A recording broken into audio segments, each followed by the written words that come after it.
North Korea's leader Kim Jong-il has declared that information technology must be taught from an early age to keep up with the computer age.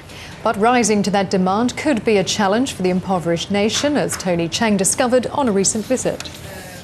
The cream of North Korean youth taking their daily exercise. And for a nation that prides itself on its physical resilience, exercise has always been important. But the country's leaders have announced they want to push the DPRK into the IT era. Schools have been told to teach computer skills from an early age. They want to focus on technology and science as a way to build the nation's economic power. Places like this, the e-library in Pyongyang, are the key. Banks of computers apparently accessible to anyone with a catalogue of technical manuals. Kim Jong-il said we should protect the environment, so I've come to find some books on how to do that. But there's a problem. This young man, who was studiously examining a complicated computer programming manual, couldn't really understand the English it was written in. When you visit North Korea, they take your mobile phone away at the airport. It doesn't much matter because there isn't a network anyway. There isn't any internet, no foreign TV, and very few books from outside the country.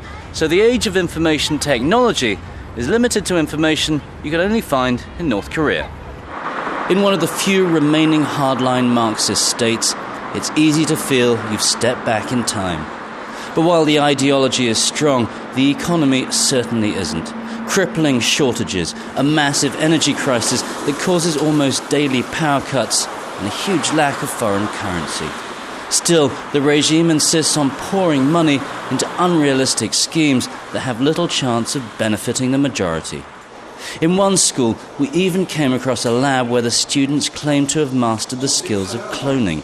Their teacher thought it wouldn't be long before they could take on more ambitious projects than cloning rabbits. We've researched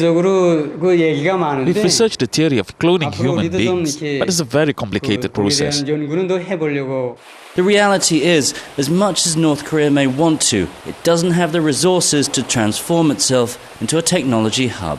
And even if it had the money, the government's unlikely to hook up anytime soon to the information superhighway. Tony Cheng, Al Jazeera.